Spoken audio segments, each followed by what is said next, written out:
Hello, everyone. It's such an honor for me to be here. I sincerely appreciate this opportunity provided by Oslo Freedom Forum.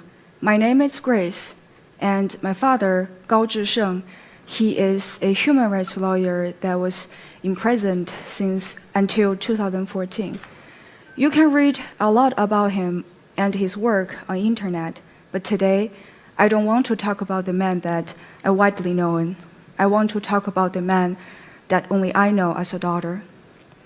As growing up, I actually didn't get to see him very often. My mom would take me to his office once or twice a week.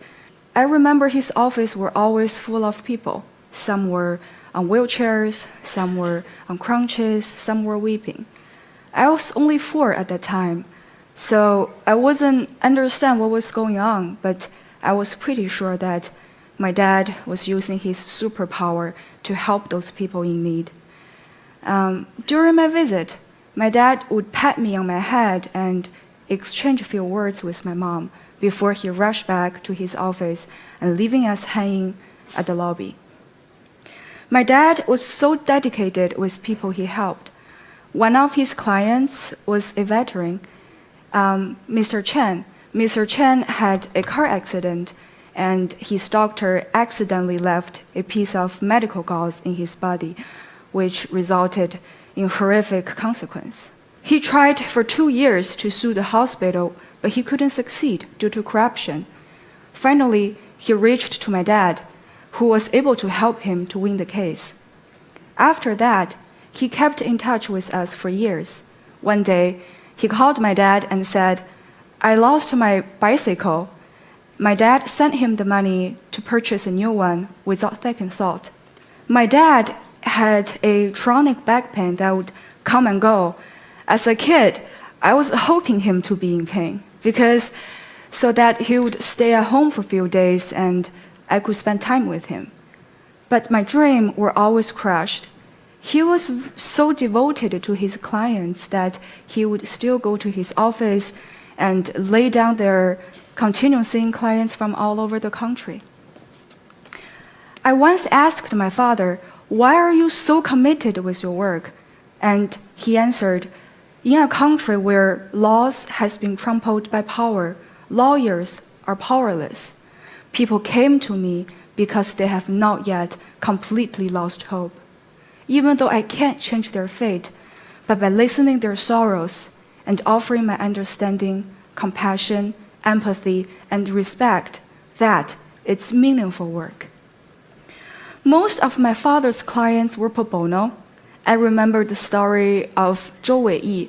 As you can see, that's the kid in the picture. He lost his hearing when he was only 3 months old due to medical malpractice. After 6 years of trying to get the hospital to take responsibility for this accident, his family almost gave up. Then they reached out to my dad. Over a course of a year, my dad and his assistant was traveling between Xinjiang and Liaoning several times on their own expense. Finally, he was able to win the case that the family deserved. After that, he sent money to this family on child's birthday and holidays. In return, his grandmother loved my dad as if he were her own son. 2006, when my dad was kidnapped, this elderly woman took overnight train to Beijing. She stood outside of our apartment and holding a picture of my father, yelling out his name again and again, until finally, please ask her to leave. Most of my father's clients, they were most mistreated and vulnerable people in China. All my life, he was helping them with all his energy and might. Unfortunately, this made him a target of the government. I was constantly lived in a fear of losing him.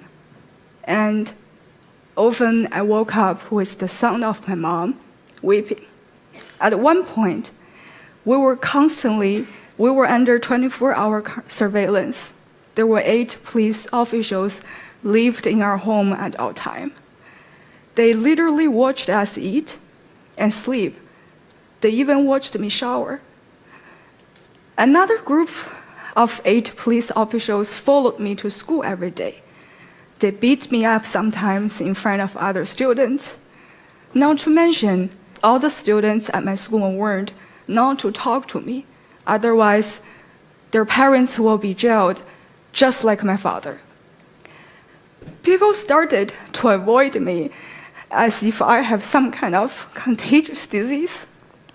And eventually, I wasn't even able to go to school. I have nightmares from the trauma, and I even started to resenting my father. One day, I was up late. I refused to sleep because I want to make sure that my father was home safe. And when he finally walked through doors and found me sitting on the floor, his eyes welled up. I begged him, "Please, devote yourself to us. I want a father. I want a normal life like other girls." He was quiet for a long moment. With tears running down, he said, "Please, give me a few more years and then I will be the light of our family." Every time, when I look back to that moment, I feel guilty. I was too young to understand the sacrifices he made. I was too young to realize the greater good he was fighting for. January 9, 2009, that was the last day our family ever together. That morning, I woke up and I sensed an intense atmosphere, as if someone was going on a long journey but no one was packing. Then I found my father was holding my younger brother tightly. Then he did the same to me and to my mom. Suddenly I realized, oh, that's us. We will be separated. And this time might be forever. We cried in each other's arms. That was the last time I saw my father. Later that day, my mom took me and my younger brother flee from China, started our long journey as political refugees. And eventually, we ended up in America. In my father's new book, Stand Up 2017, Stand Up China, he described his perspective of what happened after we left. He went back to the empty apartment. He put our sleepers outside of our bedroom. He refused to enter the bedroom for days to avoid the fact that we were no longer there. Later that year, he was arrested.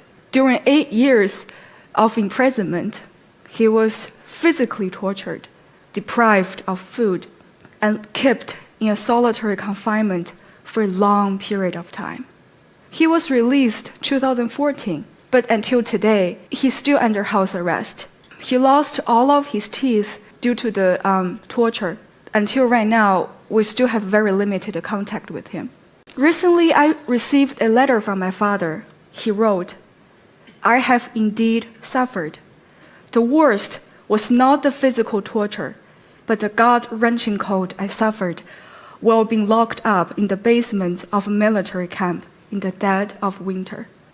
The penetrating and all-consuming cold was above and beyond any type of torture. Yet, more miserable is the longing and the guilt I have toward my wife and my 2 children. Their suffering causes me unbearable pain. It was very unfortunate for them to born in this country. They are more unfortunate for them to have me as a father. The pain I have caused them is something that I will never be able to erase." There are tens of thousands of families like ours in China. 8 years has passed since my own escape. But China's situation has become even more worrisome. Today, I'm speaking on behalf of all the child has lost their family members on the hands of Chinese government.